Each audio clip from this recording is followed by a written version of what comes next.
Welcome back to another hour on the Arabic Hour with two distinguished guests at a time that is very difficult for people of the Middle East.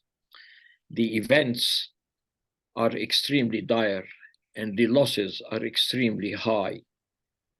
And what's going on represents a major infraction of international humanitarian law, international human rights law.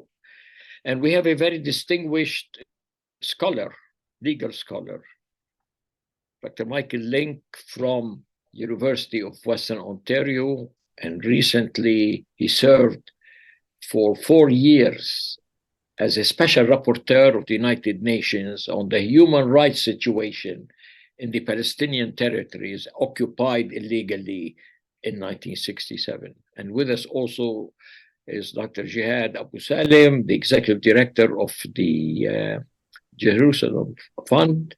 But more importantly today, Dr. Abu Salim is a Gazan, had come from Gaza, the one that is surviving, experiencing some of the most brutal aspects of this war. And the losses is mounting by the second. A child is dead every 10 minutes. The number now is over 12,000 people dead and almost 40,000 wounded. And the number is escalating by the minute. And there is no letting. One would have thought that with all these calamities and difficulties that there would be a ceasefire. Not even a humanitarian pause has been successfully implemented. And we're really facing a situation that many have used strong terms, but to some extent, some people feel that they are mild terms. A genocide, a collective punishment of civilians, a brutal attack on people who are in no way connected to whatever the Israelis have generated as a narrative. So without going further here, I'm going to ask Dr. Lynk to give us his view about, will international law prevail over what's going on in Gaza today? Thank you very much, Atif, for inviting me for Arabic Hour. I'm very pleased to be part of this panel, and I'm looking forward to the discussion. Let me give you a background with respect to the issue of Gaza and the occupation that leads us up to October 7th. And I'll try to do this in a very quick and efficient fashion. As we know, obviously, October 7th didn't come out of the blue. Antonio Guterres, the present United Nations Secretary General, said in one of his deliveries in October to the Security Council, he said this did not happen in a vacuum. Former President Barack Obama, at the end of October, speaking to an audience, said, when we talk about what's going on in the Middle East today, we have to talk about the whole truth. We have to talk about the atrocities with respect to Hamas. We have to talk about the unbearable occupation that the Palestinians have been under. And indeed, I often like to start off these conversations by pointing to the closing remarks that former UN Secretary General Kofi Annan made to the Security Council when he finished his 10-year term in 2006. And I'm quoting from his memoirs, and he said, "As I told the Security Council before I left office in 2006, the Israeli-Palestinian conflict is not simply one unresolved problem among many. No other issue carries such a powerful symbolic and emotional charge affecting people far from the zone of conflict." So the important things to keep in mind, and many of you will be familiar with this, but it's useful just to point these out with regards to markers. The occupation began in 1967. We could, of course, if we had a longer time, we could go back to 1948. We could go back to 1917. But let me use, just for shorthand, 1967 as our current starting point. And that was when Israel conquered, among other territories, it conquered the rest of Mandate Palestine, Gaza, the East Jerusalem, and the West Bank. And today, this occupation continues. It's 56 years old. It's the longest occupation in modern history. We know that the peace process began under the Madrid-Oslo process, starting in 1991 in Madrid, but really taking off with the Oslo process in September 1993. There were a number of commentaries, some could say obituaries, written this past September on the 30th anniversary of the Oslo process, talking about how it has not, in fact, not led, as it has promised to a genuine independent Palestinian state, but led to its opposite. At no time over the last 56 years of this occupation have we been further away from a genuine Palestinian state. At no time has the occupation been so entrenched. When the Oslo process began in 1993, there were approximately 280,000 Israeli settlers in East Jerusalem, the West Bank, and in Gaza. Today, 30 years later, there are over 740,000 Israeli settlers in East Jerusalem and the West Bank, and that's not counting the 20,000 Israeli settlers in the Syrian Golan Heights. In terms of illegalities, let me give you a shorthand with respect to this. The annexation of territory by an occupying power has been illegal since the end of the Second World War and with the creation of the United Nations in 1945. With the Rome Statute in 1998, which created the International Criminal Court, the annexation of occupied land by excuse me for a second, by an occupying power is considered a crime of aggression, a serious war crime. Israel annexed East Jerusalem and parts of the West Bank in 1967, then reaffirmed that through a vote of the Israeli Knesset in 1980.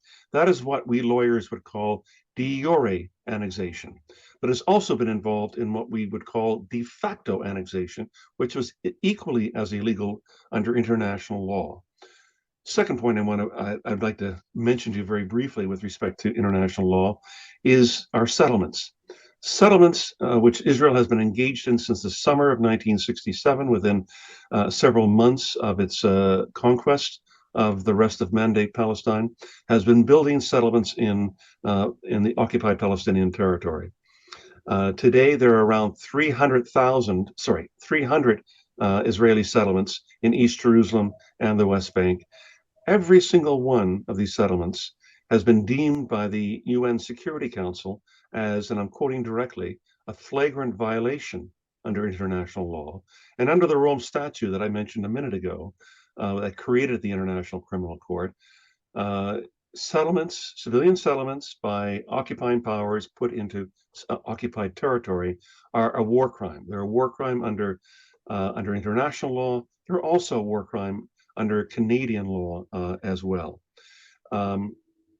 In December 2022, the United Nations General Assembly voted to ask the International Court of Justice in The Hague, Netherlands, for an advisory opinion on whether the Israeli occupation of Palestine, has now become illegal under international law. It's one thing to say that there are various illegalities, such as annexation or the settlements attached to an occupation, but has the occupation itself become illegal? The International Court of Justice will hear our oral arguments on this question in the middle of February 2024, in 3 or 4 months' time, and we hope to have a decision from the International Court of Justice later on in the year. It's the argument of Palestine and of a number of countries who have intervened on the side of Palestine that the occupation is indeed illegal, and it's illegal for 3 reasons. One is that Israel has denied the right of the Palestinian people to self-determination.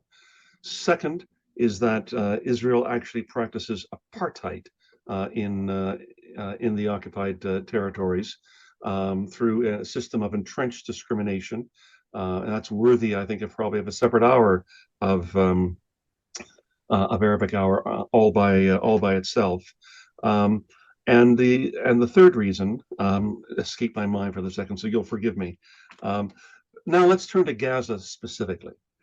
Gaza, as we know, was an important Palestinian port city prior to 1948, with economic ties throughout the Sinai and throughout southern and central Palestine. In 1948, with the Nakba, with the creation of the Palestinian refugee issue, a number of Palestinians fled the Israeli forces from southern and central Palestine and entered into Gaza. By the time the fighting ended and armistice treaties were signed in 1949, Gaza was going to be administered, not taken over, but administered by Egypt as, if you like, a holding for a future Palestinian state, with probably 70 or 75% of the new expanded population of Gaza now being refugees coming from elsewhere in Palestine. Gaza was occupied by Israel in 1956 for approximately a year, following the Suez War, and then returned back to Egypt. In 1967, it was occupied another time by Israel and has remained occupied since 1967. In 2005, Israel evacuated its 8,000 settlers and its roughly 21 settlements, and left and took its army, its boots on the ground, out of Gaza. But in turn, it wound up imposing a comprehensive air, sea, and land blockade of Gaza, which former UN Secretary General Ban Ki-moon has called collective punishment. The International Committee of the Red Cross has called collective punishment. I, as special rapporteur, I believe in 2020, in one of my reports, said this was collective punishment. Collective punishment is absolutely prohibited under international law, under the Fourth Geneva Convention, and the practice of it is a war crime. I've seen many references to the claim, the rightful claim, that Israel has imposed collective punishment on the Gaza Strip since the beginning of the war last month, through the cutting off of food, water, fuel, electricity into Gaza. That indeed is collective punishment, but collective punishment had already existed for the 16 years of this comprehensive blockade. Keep this in mind. I've often asked audiences this, and I never get an answer, and I don't know if I get an answer today. I cannot think of any other comparable situation in the world today where so many people, around 2.2 to 2.3 million people, are fenced in with no freedom of movement, a basic human right, with the occupying power being able to impose who and what enters Gaza and who or what leaves Gaza. There is no other comparable situation with the people penned in what many people, starting with former Prime Minister, now present UK Foreign Secretary David Cameron, has called the world's largest open-air prison. This is simply incomprehensible that this would exist in the 21st century. The question sometimes comes up, is this occupation or not? After all, some people will argue Israel left its army and evacuated its settlers in 2005 and claimed that it ended the occupation. That's not the view of the United Nations. The United Nations has said through the Security Council and through various resolutions coming from the General Assembly consistently since 2005 that Gaza remains occupied. It remains an integral part of the territory occupied since 1967, and therefore commensurate with the degree of control that Israel has over the Gaza Strip. Israel remains the occupying power with all of the commensurate duties and obligations and responsibilities that it would have as an occupying power under the Fourth Geneva Convention. A couple other things to keep in mind leading up to October 7th. In 2012, the United Nations country team in Palestine issued a comprehensive report which asked the question, will Gaza be livable by 2020? It then followed up that report with another one in 2017 saying that the trajectory of Palestine, if anything, is getting worse since 2012, and again raised the question, will Gaza be unlivable by 2020? Here we are in 2023, even before this bombing and destruction of Gaza. Gaza probably was on the point of being unlivable for the 2.2 or 2.3 million Palestinians living there. Just let me give you a couple of examples. Water. Um,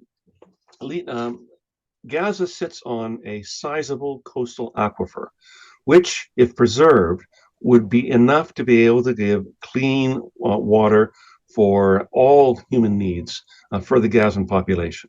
Alas, because of the infiltration of seawater and sewage, 97% of the water in the coastal aquifer underneath Gaza is now deemed to be undrinkable. Not only undrinkable, it's to such a stage it can't even be used for, say, washing of clothes or washing of homes.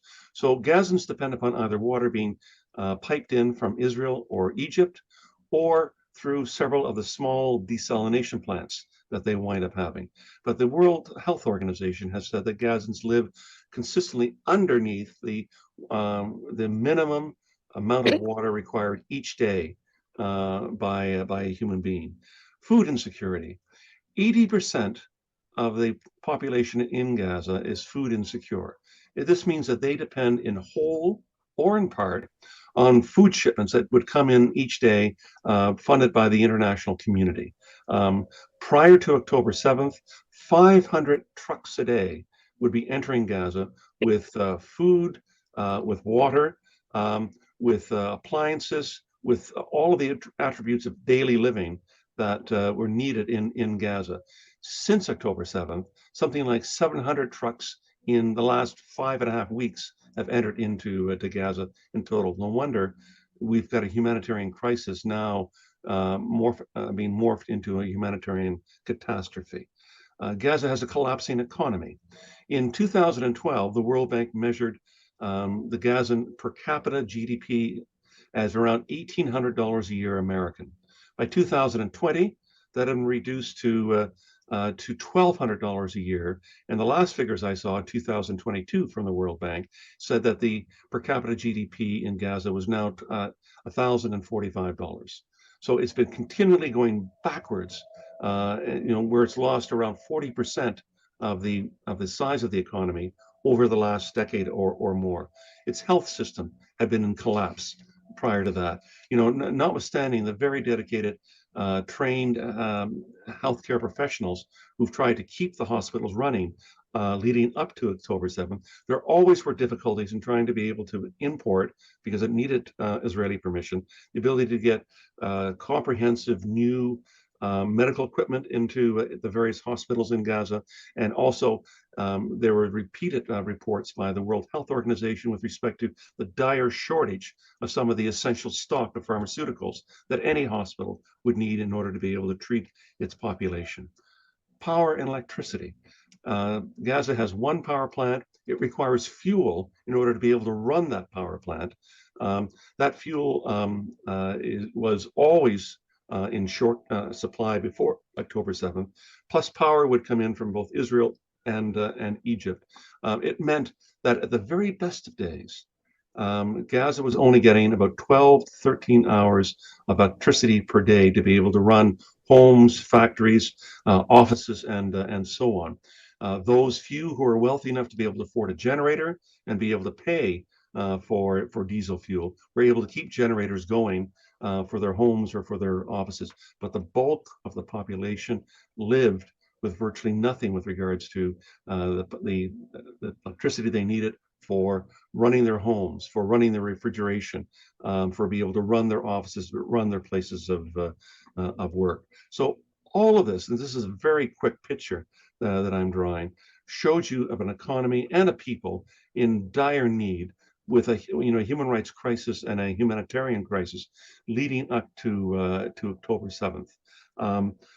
The one other thing I just want to be able to bring to everybody's attention is that this is not, as many of you would know, the first Israeli assault on Gaza. There have been a number of them. 3 major ones occurred, which I want to make reference to in 2008, 2009, again in 2014, and again during the Great March of Return in 2018. On each of those 3 occasions, the United Nations Human Rights Council, sitting in Geneva, commissioned an independent report on whether or not war crimes or crimes against humanity or other violations of human rights had occurred during each of those three assaults on Gaza. And in each of those three reports, the independent expert commission of inquiry reported that war crimes were likely to have occurred in the first two instances, in 2008, 2009, and again in 2014, by both Palestinian armed groups and by Israel. And on the third occasion, which is the Great March of Return, where Israeli army snipers over the course of several months killed approximately 250 mostly unarmed Palestinians and wounded and maimed thousands of others. And I'll just quote to you the 2019 report to the Human Rights Council about the Great March of Return. It said Israeli security forces killed and maimed Palestinian demonstrators who did not pose an imminent threat of death or serious injury to others when they were shot, nor were they directly participating in hostilities. The commission therefore found reasonable grounds to believe that demonstrators were shot in violation of their right to life or of the principle of distinction under international humanitarian law. And my closing remark will be this. Each of those three reports pointed out the huge lack of accountability, the impunity that all groups to the conflicts in Gaza wound up enjoying. The 2009 report, which is sometimes called the Goldstone Report, talked about a justice crisis in the occupied Palestinian territory. The 2019 report about the Great March of Return said, to date, the government of Israel has consistently failed to meaningfully investigate and prosecute commanders and soldiers for crimes and violations. So that's my little summary, if you like, that leads us up to October 7th. I'm happy to take commentary from Atif or Jihad with respect to this. So let me turn it back to you, and we'll figure out where we're going to go. Well, thank you very much, Michael, for this excellent background and for bringing in the information. And this is coming from UN reports and from many research institutes and from the World Bank. I mean, these are facts. They're not just a matter of conjecture. The story that emerges from all this synopsis that you had given us is that Israel is guilty of several crimes against humanity and infractions of international law, infraction of the Geneva Convention and the Hague Convention, and all the conventions that organize or regulate the conduct of war. Even war is being, to a great extent, under the scrutiny of what would be legal, what would be illegal. Why is it, in your view, that Israel has been able to exercise all and meet all these crimes without being held accountable? And is there a chance now, when the world is seeing in a very blatant and flagrant way the Israeli infractions, the Israeli disregard of international law, international humanitarian law, and the most basic human rights of the Palestinians? Is there a chance that Israel leaders and army commanders and people in power to be brought to the International Criminal Court the same way that the Serbians and other people have really been brought? What is the chance, and why isn't it happening? You've asked a couple of questions there, and let me see if I can try to answer them in a really efficient way out of. They're very good questions. First of all, you've asked, why is it that international law that is so detailed, so comprehensive, particularly when it comes to Palestine and Israel? And I agree with you with respect to this. There is no other occupation or conflict or human rights crisis in the world today where international law and the United Nations has spoken with such regularity and with such insistency and with such clarity than with respect to Israel and Palestine. There is so much international law with this, which means, unfortunately, that the gap between international law and international performance, between promise and performance, is huge when it comes to this. If I was to give you there are probably some very good reasons are for this, but if I was to give you one overriding reason, it would have to be my answer in 2 words: the United States. In his memoirs, Kofi Annan said that even when the Security Council took positions with respect to Israel and Palestine, it did not establish the mechanisms to enforce its will. The United States, he went on to say, wielded its veto to protect Israelis even from reasonable international scrutiny and pressure, paralyzing the Council on one of the world's central conflicts. And then you ask, why is that? Well, let me turn to another set of memoirs that Barack Obama wrote in 2020, his presidential memoirs.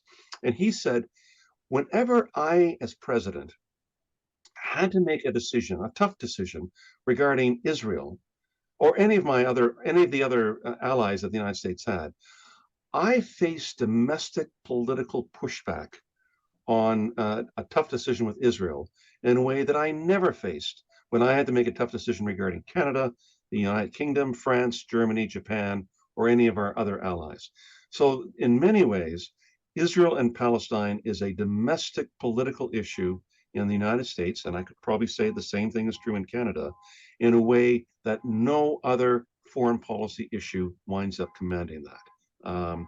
So that is probably the main reason why Israel has been able to enjoy this lack of accountability, this impunity from international law. So then you ask me the next question: what are the chances? And let's look at there are basically 3 different forums where Israel can and should be judged. We've already discussed one, which is at the Security Council. And there we know that Israel receives the protection because the United States is a permanent member with a veto. And the United States has used its veto roughly 85 times in the course of its history at the United Nations.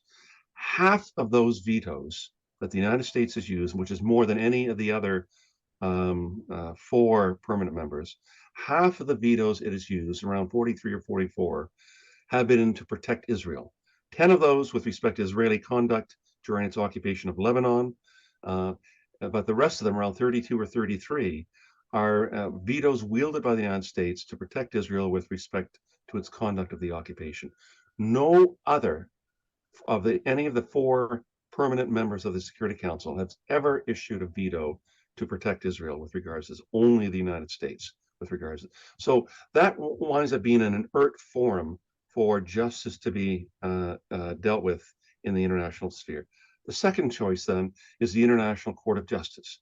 And there, as I mentioned, there is a advisory opinion that's going to the United Nations, to the International Court of Justice from the UN General Assembly, which will be heard in arguments in February 2024, going to the question, is the occupation now illegal under international law?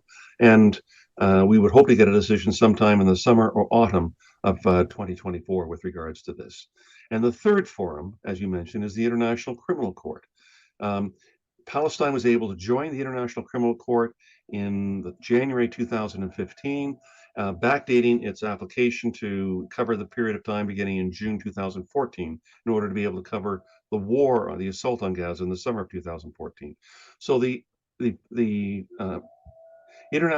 prosecutor of the International Criminal Court now has had the file on its desk, their desk, for almost 9 years. And we've seen molasses, if you like, move faster than this. The issues were there war crimes committed by Hamas or other Palestinian armed groups in Gaza in 2014, and probably now it'll be added in 2023, as Israel committed war crimes with respect to Gaza in 2014, 2018, and now 2023, as well. The question of the settlements is on the prosecutor's desk, which to my mind is the lowest hanging fruit. That should be the easiest legal and factual issue for the prosecutor to be able to determine, because the settlements are the largest single economic and social enterprise ever in the history of the state of Israel. They are profoundly illegal, a war crime, as I said, under the Rome Statute and under the Fourth Geneva Convention. And every single Israeli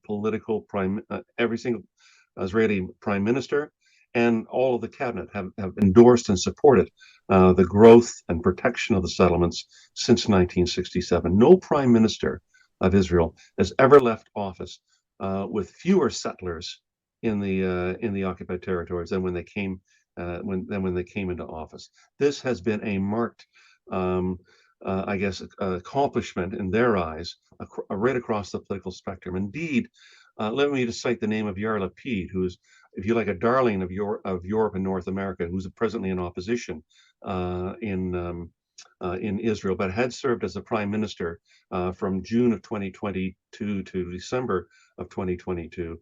He was asked several weeks ago, during the height of the invasion of Gaza and the assault on Gaza, what his views are with the settlements. He says the settlements are not illegal at all. He says this land was given to us by the Bible, and the settlements are perfectly legal Israeli communities. So if he represents, if you like, the sane center of Israeli politics, then that gives you an idea of how far right the general spectrum of Israeli politics had moved over the last 70 years. And I would like to mention here that unfortunately, the Canadian government has lately taken the position standing shoulder to shoulder with the US to protect Israel in the UN. And this should be noted.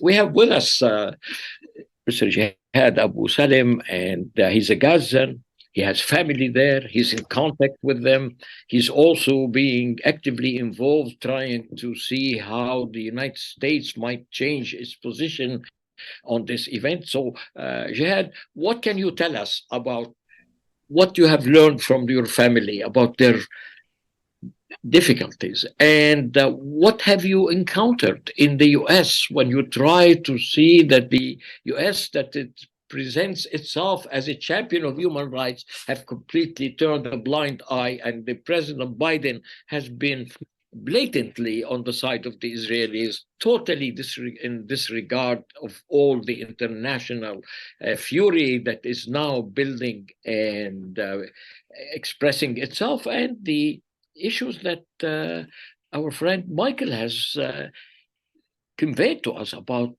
the infractions of international humanitarian law and international law. So, Jihad, please. Thank you so much, Dr. Atif, for having me on the show again, and it's a pleasure to join this conversation with Mr. Lynk. And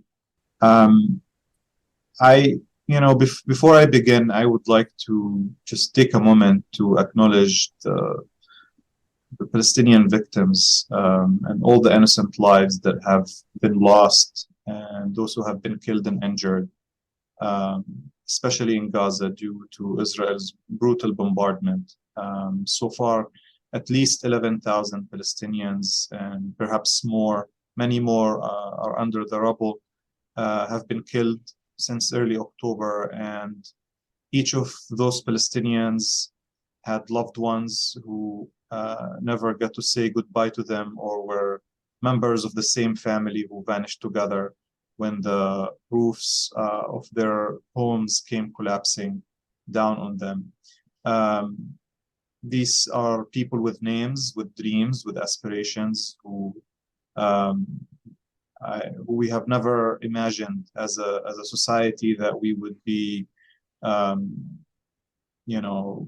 losing members of our community at this rate, these large numbers. And with the world, watching and not doing anything really to change the reality. My family is in Deir al-Balah city, which is south of the evacuation line. And they have lived there for generations. Both my parents and my siblings are still, amongst the fortunate ones whose homes haven't been bombed. Our home has been lightly damaged due to nearby bombardment. Unfortunately, my 88-year-old grandmother was injured. Israel bombed a building in her neighborhood, and she was injured by falling glass and shrapnel. Luckily, she survived. My cousin, who takes care of her, carried her with his own hands, and he ran with her down the stairs, across the neighborhood as the bombs were falling. And luckily, they both survived. And survival is what every Palestinian in Gaza is thinking about these days. How to survive Israel's bombs, how to survive, fleeing the north to the south and not get shot by Israeli tanks stationed at Wadi Gaza, how to survive the impending and food shortages and fuel and medicine. Fuel and water. And what? Yes, Dr. Yeah, no, Jihad, one thing that is very clear here is that the suffering of the people is unparalleled. The number of people murdered is now larger than the sum of all the events and the attacks that happened in the past 20 years that Michael had shared with us. And the number of wounded is also multiple of that. And the numbers people are now beginning to talk about are underestimate because there's so many bodies are still under the rubble that have not really been accounted for. The story of the resilience of the Palestinian people is legendary, but the issue that is now becoming very clear here is that we need the international community, we need some sense, some humanity, brought into the equation here that would make the Israelis stop that brutal attack on civilians. I mean, what can it be worse than the sight of an army with all its tanks and its drones and its helicopters and its planes bombarding hospitals? Do you see any hope that there would be a ceasefire seen or soon, or there would be some restraint on this unbelievable slaughter of civilians? I personally hope that a ceasefire will be reached soon. We didn't have to see these horrible scenes coming out of Gaza. The international community should have been alarmed, and everybody should have been terrified when we heard the Israeli Minister of Defense a few weeks ago call Palestinians human animals and said that the Israeli military will eliminate, quote, everything in Gaza, end quote.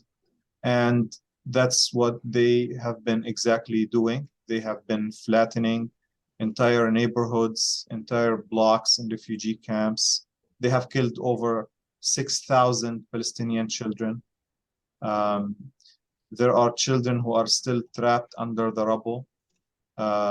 As I'm talking to you right now, there are probably children in Gaza City who are trapped under the rubble with dust in their mouths, with their limbs crushed, probably embraced by a dead parent or by their crushed siblings, crying for help, their voices fading away as nobody can hear them because there are no ambulances or heavy equipment that could come to their rescue. It's so difficult watching this from afar and knowing that there are all of these cases of suffering that the world is just decided to sit idly and watch.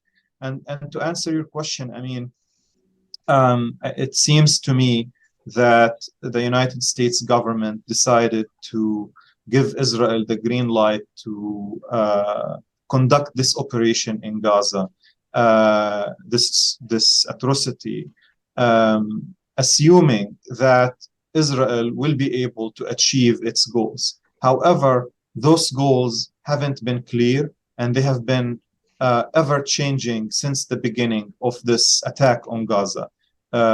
We saw that just right now with Israel conquering a Shifa compound, which is a compound of multiple hospitals at the heart of Gaza City. We heard all sorts of rumors and false information about a Shifa being a command center for the Palestinian factions, a place where Israeli hostages were held. And 40 days into this war, almost 40 days into this war, this horrible bombardment, these thousands of lives that have been lost, this incursion into Gaza City that rendered most of its neighborhoods destroyed and turned into rubble. And Israel captured a Shifa yesterday night. And what were the scenes that came out of Ash-Shifa? We saw refugees and doctors and nurses carrying NICU babies from one chamber to another to save their lives. We saw NICU babies injured with scratches on their faces. Those are babies who are supposed to be protected with everything in the world. We saw, we're hearing horrific stories from north of the evacuation line about people raising the white flag and being executed as they leave Ash-Shifa or they try to escape to the south. So I think at the end of the day, we're not sure what Israel's objective is. Israel's goals keep changing. Israel's rhetoric keeps changing. We see lies and more lies. We see misinformation. We see false accusations about Palestinian institutions being misused or abused by this or that faction. But what we are seeing, Dr. Atif, and I would like to conclude this point with this, we are seeing a large-scale campaign to empty Gaza City, to push Palestinians south. Israel is using all sorts of justifications to justify its large-scale bombardment campaign, large-scale killing of Palestinians. But it seems to me, as a Palestinian from Gaza and as someone who studied the history of this place, that Israel is trying to use this moment to expel Palestinians, to kick them out of their homes, of their lands, and to use this opportunity to continue its vision for taking over Palestinian land and creating minimum Palestinian demographic presence on that land.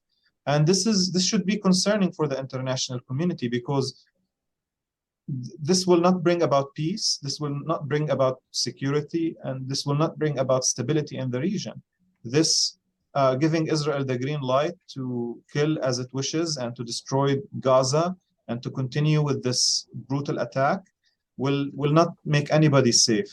In fact, the opposite will happen. So until the United States government changes its mind, until the leaders of the United States see into Israel's actions and realize that this is not going to make anybody safe or secure, unfortunately, the killing will continue and the destruction will continue. But as the killing and the destruction continue, it will become harder and harder to rebuild and to reclaim the lost humanity and dignity in Gaza and to, contain the situation and preventing it from spinning out of control. Yeah, I mean, you mentioned, and correctly so, that the Israeli objectives tend to change, and the declared one is the destruction of Hamas. But I would like to really, and I'm sure, and I leave maybe you and Michael to comment on it. Can you, by God, tell me killing children is eliminating Hamas, attacking hospitals is destroying Hamas? What is really at stake here? What is really the objective? I mean, you typically say that we don't talk about what your intentions are. Your actions are what demonstrate. The intention maybe is to eliminate Hamas, but the actions is eliminating the Palestinian people. This is basically a genocide of a whole people, and the intention was to throw them into Sinai as they started, and it was the resistance of the Egyptians that probably prevented it, and then the Jordanians. But I would like to ask you, both of you, and please feel free to jump in anytime you want. How do you value, or how do you judge the response of the Arab governments? They had two, an Islamic summit and an Arab summit. And what did come from it? What actually has resulted from all this? Is there any way you could voice or articulate how the Gazans feel about how their brothers in humanity and in Islam and Arabism have failed them? Let me start, and let me just invite Jihad, if you would, to answer the question with respect to the reaction of the Arab world and the Islamic world. Let me address the earlier point you made with respect to Israel. What we've seen up to October 7th was, if you like, the adoption by virtually the entire spectrum of Israeli Jewish politics of what I'd call the Netanyahu doctrine. And that is the doctrine which held that Israel had defeated the Palestinians, that they were no longer a problem or an issue to seriously contend with. And we can see that by the way in which the issue of Palestine was never an election issue in any of the last 5 elections in Israel over the last 5 or 6 years. That in fact, Israel can succeed by simply managing the conflict and by keeping everything at a low temperature, and they can focus their attention on other things. Obviously, this doctrine now has received a significant rebuke by what happened on October 7th. I wish it didn't happen that way, but it has. And what we've seen is the cork blowing off an active volcano with regards to this. This may mean, one of these. This may be a turning point in the history of the Middle East, but it may not. I mean, this will really depend upon human agency. Famously, Frederick Engels, in his writing about the European Revolution of 1848, where a number of uprisings throughout Central Europe and occurred, challenging monarchies, challenging old regimes, and he said that 1848 was a turning point in history where it didn't turn. So we have to figure out whether or not this is going to be a turning point or not. Will Israel, with its economic might, be able to, if you like, put in a Pax Israeli on for the next 4 to 6 years, where it keeps the Palestinians subdued in the West Bank and in East Jerusalem? It keeps the Palestinian Authority, if you like, inert, and it imposes a regime over Gaza with or without all of the 2.2 million Gazans there, where international money led by the United Nations winds up reconstructing Gaza, but it becomes if you like, a neutral municipality, with the international community actually providing short or medium-term governance for Gaza. The question has arisen: what's the role of the Palestinian Authority with respect to the future of Gaza? And I would be surprised that the Palestinian Authority, or indeed many Arab countries, are going to want to put their hands up and say, let me come into Gaza and fix things. The attitude, I'm sure, among much of the Arab world, but and I stand to be corrected by this, is Israel broke this, it's got to fix it. And this may have to be done with largely Western money coming in to reconstruct, in the same way, in a much smaller scale, that occurred after 2014 with regards to this. But I'm for certain sure that Hamas, even if it's crushed, armed resistance is going to rise in other fashions. We've already seen how volatile the West Bank is.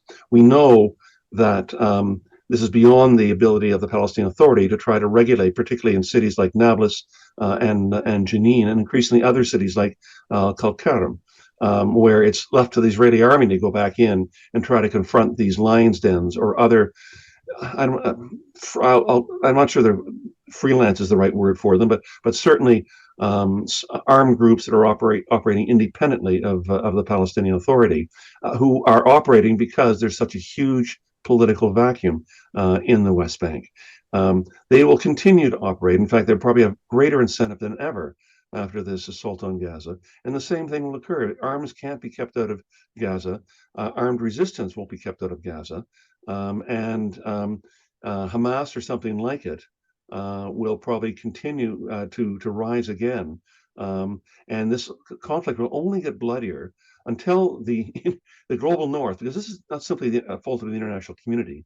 We've seen a real fault line, a real political fault line between the global south and the global north over the last 6 weeks with respect to Gaza and Palestine and Israel.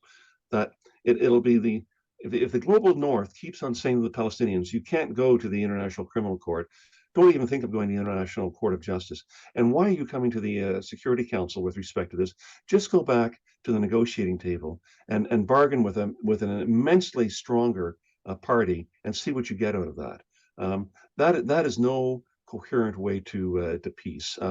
Any seasoned diplomat would wind up recognizing that that is a recipe for failure, if indeed that's what the genuine intent of Western Europe and North America is to get a genuine Palestinian state.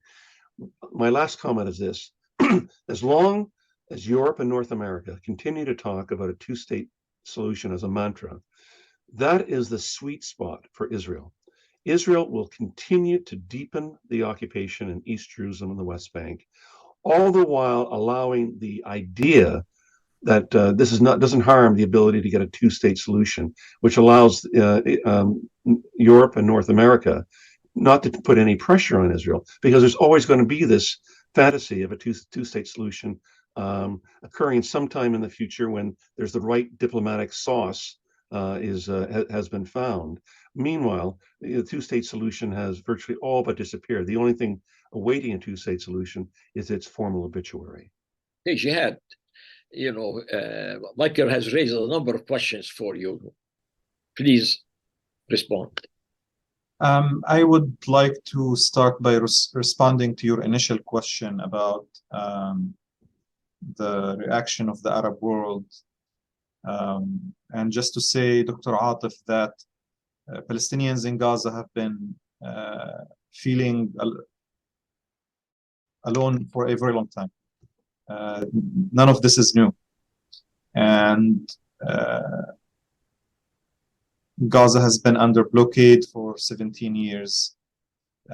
More than half of the population of Gaza are children and teenagers and young people. And the majority of Gaza's population haven't stepped outside of the Gaza Strip. They haven't seen the outside world. They don't know the region that they live in, because they haven't been able to see it. And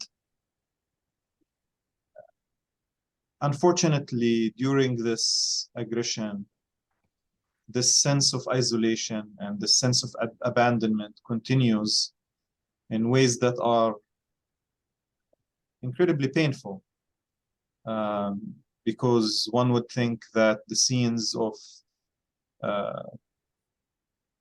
dead children and children being, mothers and fathers and grandparents being pulled from under the rubble, the destruction of one of Palestine's largest and probably most contiguous cities, would push people to take action and to pressure their governments to take principled positions and be more courageous and bolder. Now, Palestinians in Gaza and me personally, I recognize that the region, especially the countries in the vicinity of Palestine, have been struggling with years of uprisings, revolutions, counter-revolutions, international intervention, neoliberal economic policies, the rise of new waves of tyranny. And we recognize that other nations in the region have been suffering, and they have been under a lot of pressures. So we understand, and we know that the hearts of the people are with us. We know that Egyptians and Jordanians and Lebanese people and people in Syria, that their hearts, and that we are in their hearts and in their minds. But it's also important to highlight on the positive side, in addition to that, the incredible movement that we have been witnessing on a global stage. The hundreds of thousands of people who came out in the streets of Washington, D.C., London, and Cape Town. Toronto, we had a huge one. Montreal, every city in Canada, we had a major demonstration. Absolutely. We've seen people from all sorts of backgrounds and ethnicities and age groups, and stories and experiences coming out to show their support and to say that Palestinians aren't alone. And we believe that one day this movement and these voices will be translated into concrete policy changes that will help Palestinians reclaim their rights and access justice. And I just would like to use this opportunity to highlight that also, beyond words and demonstrations, there is still much to do.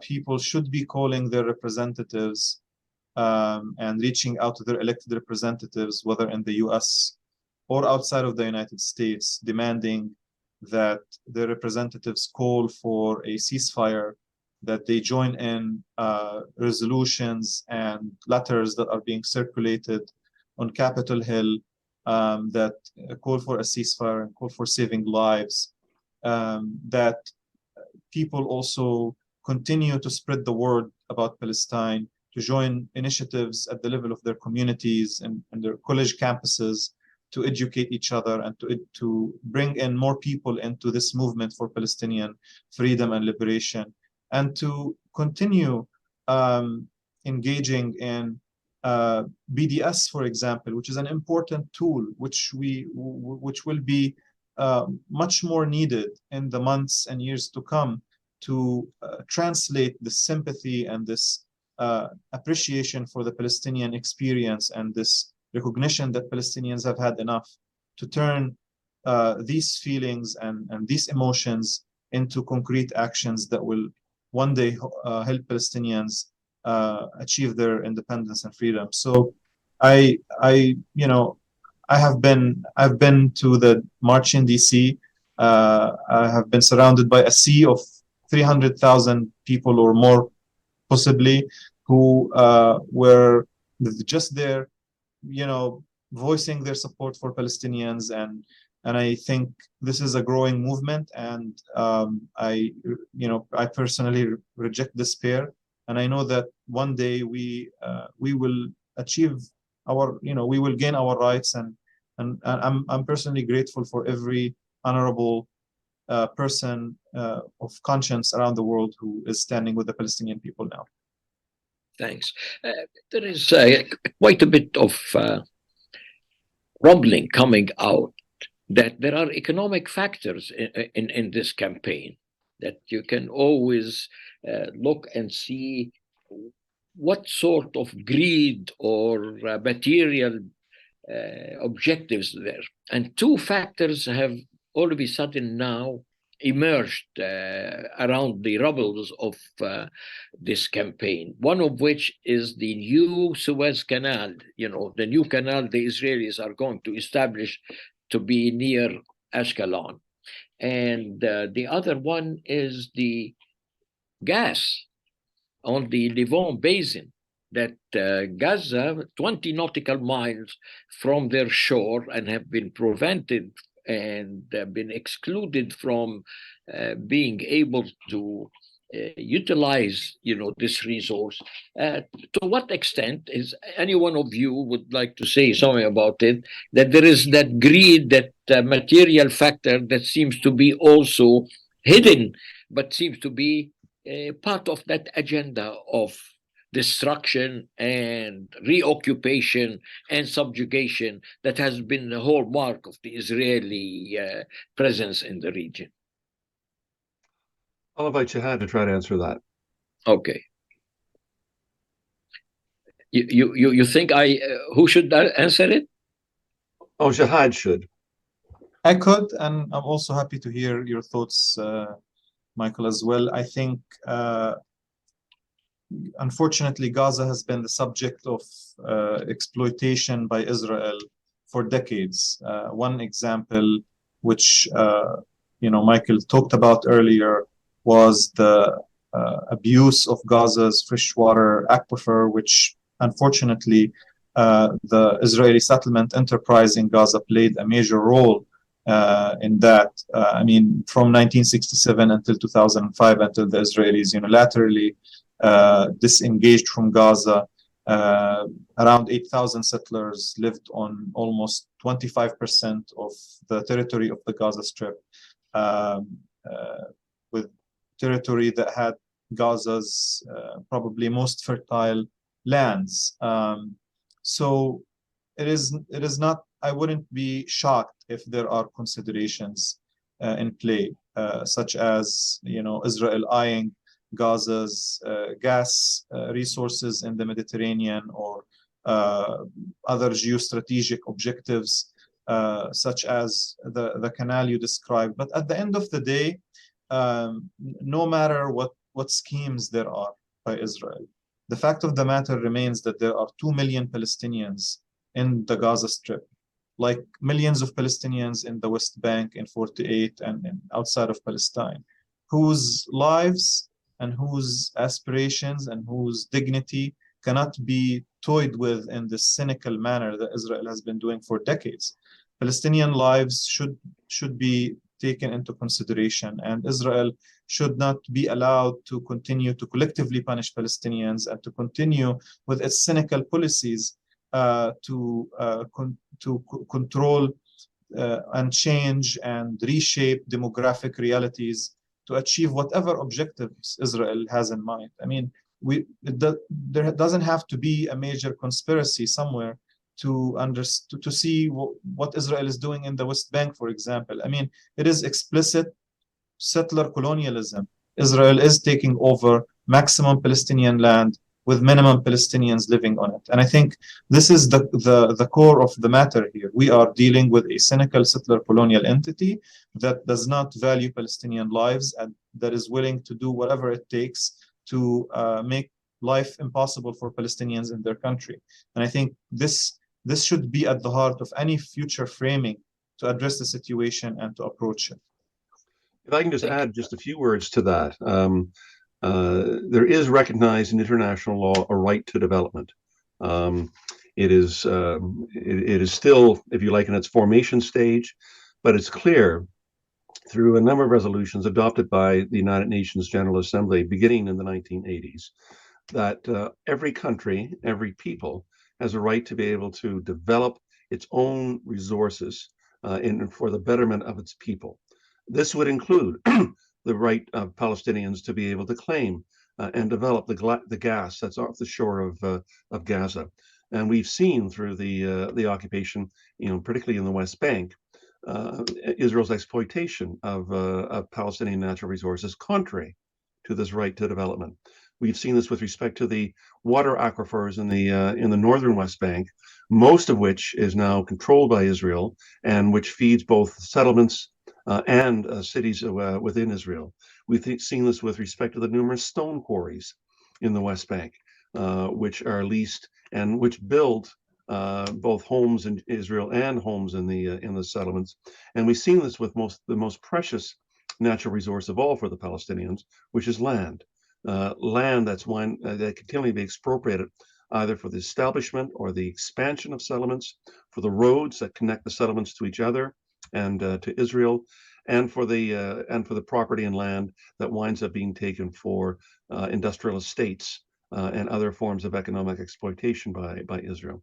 The right to development is as a core of the ability of the Palestinian people to exercise self-determination, and we see it's being operated in its mirror opposite as a form of exploitation, colonial exploitation by Israel for Israel's own benefit, contrary to all the obligations that an occupying power has to rule in the best interest of the people under occupation. Well, thank you very much, gentlemen. This has been a very rich discussion and brought a lot of background and explanation and analysis. It's not just bringing figures and numbers. What we have witnessed and what you have put your hand on is that the Middle East, after what's happening, is not going to be the same. What happened now is a situation where all that normalization projects that other Arab countries were seeking with Israel cannot be sustained, cannot happen. There is now a major reevaluation, I'm sure, under the pressure of the people of the countries that have taken initiatives towards normalization. It changed also the position of the Palestinian issue that for some reason or the other all of a sudden was put on the back burner of events.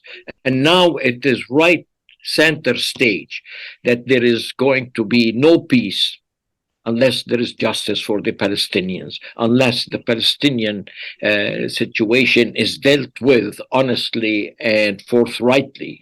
And then all this talk and shenanigans about a two-state solution has completely been exposed and debunked. Now we need a new thinking, and many are now increasingly being convinced that there is no solution in this region except in a democratic, equal rights for people over the historic land of Palestine. And this idea of a two-state and the interim solutions have been overridden, have proven to be worthless and not true, genuine solutions. Well, thank you very much. This has been an excellent discussion, and we're hoping that things would change, would improve, but whatever happens, you could count, we will be calling on you again, and we look forward to seeing you again. Thank you very much. Thank you. Thank you for having us. Okay.